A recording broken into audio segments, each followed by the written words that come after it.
In the quiet blackness of space, far from Earth, a single ship drifted between the stars. The ship was called the SS Dawnfire, a long-range research vessel sent by Earth to explore deep space. It had a small crew of scientists, engineers, and a few military officers for safety. Captain Elena Voss, a woman in her late 30s with sharp eyes and calm strength, stood on the bridge of the Dawnfire. She had seen many things in her years traveling space, but this day was different. "Captain, we're picking up something strange," said Lieutenant Harris, the communications officer. He adjusted the signal controls, trying to clear the noise. "It's a distress call, but very weak. I think it's alien." The bridge fell silent. "Alien?" Elena asked, stepping closer. "Yes, ma'am. Not in any known language. But they're asking for help." Over and over again, Elena looked at the star chart. The signal came from a system far beyond Earth's borders, outside even known galactic maps. Any human colonies nearby? No, Captain. It's deep in unknown space. Elena thought for a moment. Orders were clear. Avoid unknown zones and stick to mapped routes. But the message whoever sent it sounded desperate. "Record the signal," she said. "Try to clean it up. I want to hear every word." Minutes later, the audio played across the bridge. It was distorted and full of static. But one thing was clear. Someone was crying out for help. The voice, soft and high-pitched, repeated words over and over, full of fear. Elena's hand tightened into a fist. "Plot a course to the signal," she said. "Captain." "That's against protocol," said Harris. "We're not supposed to." No, but I won't ignore a cry for help. Not on my watch, after 3 days of travel." The Dawnfire reached the edge of a burned world. The planet below was scarred and smoking. Fires still glowed in the dark. The ship scanned the surface. Almost nothing was left alive. But one signal remained. "There," said Dr. Onaya Chen, the ship's science officer. "A small bunker under the surface. Life signs weak, but present." Elena gave the order. A rescue team suited up and descended. The bunker was hidden beneath rubble. Inside, they found a group of small, silver-skinned beings huddled together. Their large black eyes showed no anger, only fear and sadness. They were the Tari, a peaceful species with gentle voices and glowing marks on their skin. They had no weapons, no soldiers, just families, elders, and young ones. The team brought them aboard the Dawnfire. Medical teams rushed to help. Food, water, warmth, basic care. The Tari seemed surprised that anyone would help them. Later, the ship's translator program finally broke through the language. One of the Tari, a young male named Iron, spoke for the survivors. "You are from Earth?" he asked slowly, his voice soft and musical. Elena nodded. "Yes, we heard your signal." Tears welled in Iron's eyes. "No one ever answers. Not before. We have called many times, watched as our worlds fell. But no one came." Elena's face hardened. "Who did this?" she asked. Iron's head lowered. "They are called the Zarkal Dominion. Cruel, powerful. They destroy all who resist. We tried to stay hidden, but they found us. How many of your people are left?" "Too few." He whispered. "Our homeworld is gone. This was one of our last colonies." Elena stared out the window at the dark remains of the planet. She had seen war. She had seen suffering. But this was evil, pure and cold. She turned to her crew. "We're going back to Earth," she said. "This story must be told." When the Dawnfire returned to sole command, the news shook the world. The Tari survivors spoke before the Terran Council, showing what had happened to their people. Footage from the burned planet, the bunker, and Iron's words spread across every human channel. People were shocked, angry, moved out. For the first time in years, Earth's nations stood together.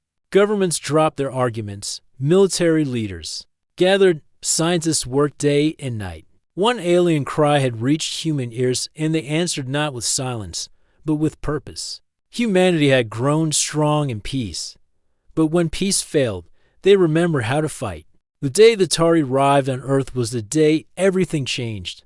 They were welcomed gently. Scientists studied them, doctors cared for them, and translators helped them speak clearly. News spread fast about the Zarkal Dominion. about the destroyed Tari planets, and about the cry for help that had reached Earth. Every country on Earth heard the same message, and innocent people was being hunted. And no one had stopped it until now.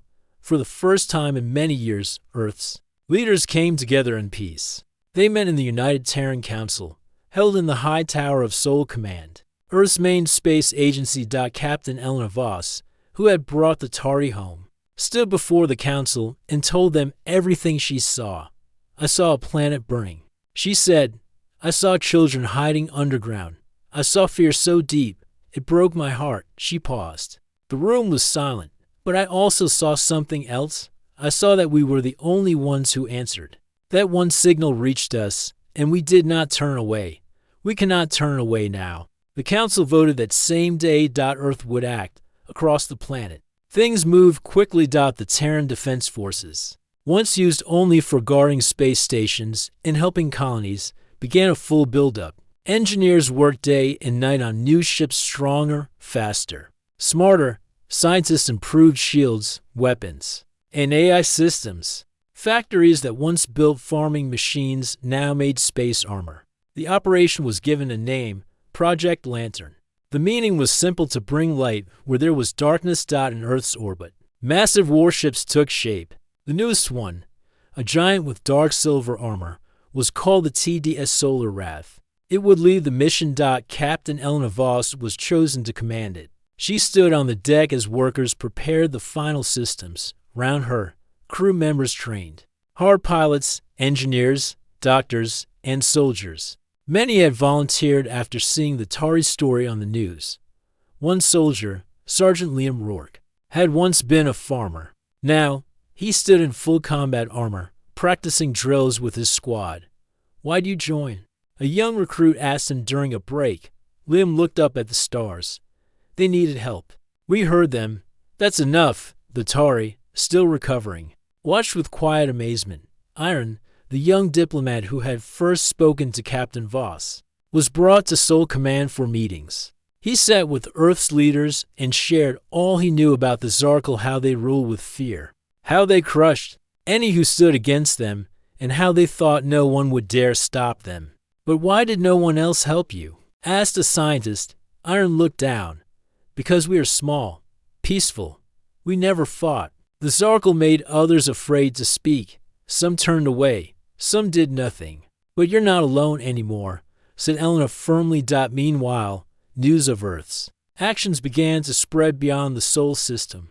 Other alien species, living in fear of the Zarkal, noticed something strange. Humans were preparing for war, not for conquest, but for justice. Secret messages began to reach Earth. Small groups from distant planets sent thanks. Some even offered help maps, hidden codes, or old technology. They had been waiting for someone to rise. Now they had hope. At Earth's moon base, final tests were done on the new fleet. One ship after another launched into space, flying like silent giants ready for battle. The Terran Armada now had over 50 war-ready ships, with more being built every day. In a special room inside Sol Command, Earth's top minds met to plan the first mission, to find another Tari colony and protect it before the Zarkal struck again. One of the Tari survivors quietly entered the room. She was an elder, her skin glowing faintly with silver light. She had no weapons, no armor, but her words were strong. You are the first who hurt us, she said. And now you prepare to fight for more than just us. You fight for what is right. Elena nodded. We don't fight for power. We fight because no one else did. The final moment came one quiet night. From Earth's orbit, people looked up and saw the sky light up with small stars moving fast. The Terran fleet had launched. Families watched together. Children pointed at the sky. Veterans stood in silence, and the Tari survivors looked up with wide eyes, full of something they had not felt in a long time. Hope. On the bridge of the Solar Wrath, Captain Voss sat in her chair and gave the command. Set course for Virix 7, she said. A distant colony, a Tari world under threat. They would not face the Zarkal alone. Humanity was coming. The stars around Virix 7 were quiet, but Captain Elena Voss knew something was wrong. The planet was a peaceful Tari colony. It had no weapons, No defense systems. Just farms, homes, and glowing blue trees that lit the surface at night. But now, all signals from the colony had stopped. Aboard the Solar Wrath, Earth's strongest warship. The crew was tense. Everyone waited for orders. Scan the surface, Elena said. Her eyes stayed on the screen. Her voice was calm, but inside, she felt a storm growing. Scanning. Now, replied Dr. Chen, the science officer. Her fingers danced across the console. A few seconds later, she looked up. Her face pale. Fires. Smoke. No communication signals. Something hit them hard. Any survivors? Unknown. We're getting strange readings near the atmosphere. I think the Zarkle are still here.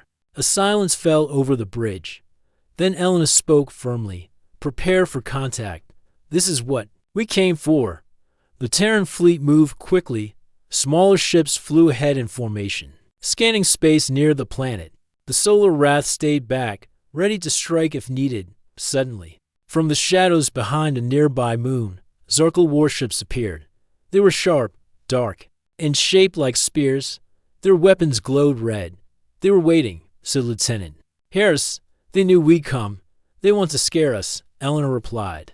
But they'll learn something today. A deep voice crackled over the comm system. It spoke in a rough alien tongue, then switched to translated speech. This is Zarkle Command. You are trespassing in Dominion territory. Turn back or be destroyed. Elena stood tall. This world is not yours. You attacked innocent people. We will protect them. The Zarkle replied with silence. Then they fired. Red beams shot across space. One struck a Terran scout ship, burning through its shields. The pilot, a young woman named Kira, managed to steer the damaged ship back to safety, but barely. On the bridge of the Solar Wrath, alarms blared. Shields up. All ships, return fire, Elena shouted. The battle began. It was Earth's first real space war. Terran ships moved in tight formation, their new technology glowing blue and silver. Smart missiles launched from under sleek wings. Drones zipped through space, dodging fire and sending back data in real time. The Zarkle were fast and strong. They had fought for years, crushing weaker worlds, but they had never faced humans. In the middle of the chaos, Sergeant Liam Rourke led a drop team toward the surface of Virix 7. His ship dodged enemy fire as it fell through the sky. We've got movement near the colony ruins, said one Marine. Rourke nodded. Then that's where we're going. The dropship landed hard. Dust flew everywhere. They moved fast, 12 soldiers in smart armor, scanning buildings, searching for signs of life. Behind a broken wall, they found them Tari survivors. Hiding in silence. We're from Earth, Rourke said gently. You're safe now. One of the Tari, a young girl, reached out with a shaking hand. You came, he smiled. We heard you. That's all it took. In orbit, the battle turned. The Solar Wrath charged its main cannon. The weapon, powered by a fusion core, lit up like a star. Target their lead ship, Elena ordered. With one thunderous shot, the cannon fired. A blue beam split the darkness, striking the Zarkle flagship. It broke apart in seconds, metal flying in all directions. The other Zarkle ships hesitated. They're pulling back, said Harris. They didn't expect this. Let them run. Elena said, they'll carry a message with them. The message was clear. Humanity would not be pushed. The battle ended after 2 long hours. Earth's fleet had lost 3 ships. 20 soldiers were gone. But they had saved the colony, protected the survivors, and pushed back an enemy thought to be unbeatable. Later, aboard the Solar Wrath, the crew held a moment of silence for the fallen. Then they returned to work. There was still more to do. More worlds to protect. Our N, the young Tari diplomat, stood beside Elena on the observation deck. Together, they looked down at Virix 7. I never thought I would see someone fight for us, he said. Elena didn't answer at first. She just watched the stars. Earth wasn't ready for this war. She finally said, but we were ready to do what's right. Iron nodded slowly. You came because we asked. No one else ever did. You gave us hope. She looked at him, her voice steady. Now we'll give others the same. The victory of Virix 7 was just the beginning. The Terran fleet had shown strength. But the war with the Zarkal Dominion was far from over. News of Earth's stand against the Zarkal spread quickly. Across the galaxy, oppressed worlds heard about the Terrans who had fought back when others had only watched. Hope grew like a wildfire. Back on Earth, the United Terran Council met again. Leaders knew the fight would be long and hard. Can we win? One council member asked. Captain Elena Voss stood firm. We have something the Zarkal don't expect: unity. We fight not just for ourselves, but for all who suffer. That makes us strong. Far from Earth, the Zarkal Dominion gathered its fleets. The Emperor was furious. No one had dared to challenge his rule before. Now a small blue planet, once ignored, was rallying allies and striking back. The Zarkal sent their greatest warlord, Krell, with thousands of ships. His mission: crush humanity and their new friends before the rebellion could grow. The next battle came at Kel's Rift, a dark space canyon near a cluster of rebel systems. The Terran fleet, now joined by smaller ships from other freed worlds, waited. Among the allied ships was a sleek cruiser from the Viren, a proud warrior species that had suffered under the Zarkal. For centuries, Captain Voss stood on the bridge of the Solar Wrath as the battle began. Krell's fleet is massive, said Lieutenant Harris. They outnumber us 3-1. We don't fight with numbers, Voss replied. We fight with heart. The sky exploded with light, lasers, missiles, and plasma blasts filled space like stars falling to the ground. Ships twisted and turned in deadly dances. The Terran Marines prepared for ground combat if needed. Sergeant Liam Rourke checked his squad's weapons, eyes sharp and ready. We hold the line, he said simply. No retreat. At the battle's peak, the Zarkal forces launched a surprise attack. Several Terran ships were caught in a trap near an asteroid field. Explosions shook the fleet. The Solar Wrath raced to save them. Captain Voss made a bold decision. We'll draw Krell's fleet away, she said. Sergeant Rourke, you and your squad cover the retreat. Liam nodded. We're ready. In space and on the ground, the battle turned into a test of courage and skill. Terran pilots dodged enemy fire at impossible speeds. Marines fought in ruined cities and forests, protecting refugees and capturing enemy outposts. But the Zarkal were fierce. They pushed hard, desperate to end the rebellion. In a daring move, Captain Voss led the Solar Wrath straight into the heart of Krell's fleet. Her ship fired volleys of missiles and energy beams, breaking enemy lines. The flagship shook from counterattacks, but the Terran crew held strong. We won't give up, Elena said, her voice calm but fierce. Nearby, Sergeant Rourke and his Marines held their ground against waves of enemy troops. When an enemy squad tried to flank them, Liam and his team fought back with every ounce of strength. We protect our own, Liam said. After hours of fighting, Krell's fleet began to retreat. The damage was too great, and the coalition's spirit is strong. Though battered and tired, the Terran fleet stood victorious. Back on the Solar Wrath, Elena and her crew counted their losses. Many ships were damaged or destroyed. Several brave soldiers would never return home. But the price was worth it. In the war's aftermath, the Free Stars Coalition was formed, a new alliance of planets, species, and people united against tyranny. Earth was at its center, but no longer alone. Iron, the young Tari diplomat, spoke at a coalition meeting. Together, we are stronger.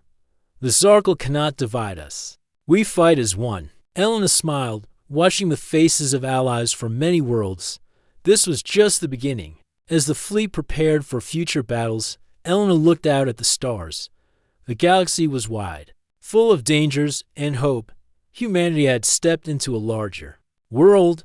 The cry for help had started at all. Now, Earth had become a beacon, and they would unleash hell on those who threatened peace. The war had changed everything. The small blue planet called Earth was no longer quiet. It had become a symbol, a warning to the cruel and a light for the lost. Captain Elena Voss stood on the bridge of the Solar Wrath, her eyes steady on the dark horizon of space. Round her, the Free Stars Coalition fleet was ready for the next move. The Zarkal Dominion had retreated, but the war was not over.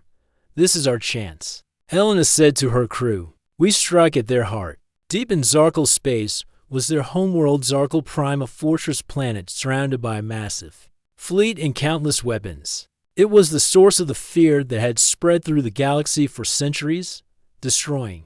It would end the war, but the Zarkal were waiting.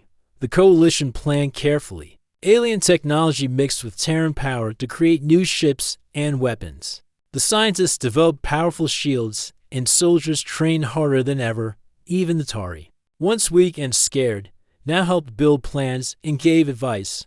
Iron, the young Tari diplomat, stood beside Elena as the fleet prepared to jump through space. We fight not only for us, he said softly, but for every world the Zarkal have broken. Elena nodded. Today, we fight for the future. The jump to Zarkal Prime was tense. Silence filled the bridge as the stars blurred around them. Then the fleet dropped into enemy space. Instantly, the battle began. Zarkal ships swarmed like angry hornets. Lasers cut through space. Explosions shook the Coalition fleet. The Solar Wrath fired its mighty cannon, lighting up the darkness. Pilots screamed through enemy fire, dodging death at every turn. On the ground, soldiers landed near the capital city. The Zarkal were prepared. They had walls, turrets, and fierce warriors ready to fight. Sergeant Liam Rourke led the Terran Marines through the ruins, stepping carefully but moving fast. "This is it," he said. "We end this." The battle was brutal. On every side, warriors fought with courage and strength. The Zarkal used every trick they knew, but the Coalition never gave up. Captain Elena led the fleet with calm determination. She directed attacks, helped rescue crews from damaged ships, and inspired her team. "We fight as one," she shouted over the comms. Inside Zarkal Prime's command center, Warlord Krell watched the battle rage. His face was dark with rage and fear. "How can they fight so hard?" he growled. "They have no fear, no weakness." His second-in-command replied, "Because they fight for something greater than war." Krell slammed his fist down. "Then we will destroy them all." But the Coalition pressed on finally. The Solar Wrath's main cannon charged for one last blast, the final strike. To break Zarkal Prime's defenses, the beam shot forward, bright as a star. It struck the enemy's fortress, shaking the ground and breaking walls. The Zarkal forces faltered. On the ground, Liam and his squad pushed through the final barriers, fighting side by side with alien allies. "We are free," Liam yelled, raising his weapon high. The war ended with a roar of hope. The Zarkal Dominion was broken. Their fleet scattered. Their people freed from fear. Back on Earth, celebrations lit the night sky. But Captain Elena Voss and her crew knew the fight had changed them forever. "We answered one cry for help," Elena said in a quiet moment, "and it changed the galaxy." Iron stood beside her, smiling. "Now, many voices will be heard." The Free Stars Coalition promised to protect peace and help those in need. And Earth became a shining example of courage, unity, and hope. One cry for help had started. It all. One voice had become a fire, and that fire would never go out.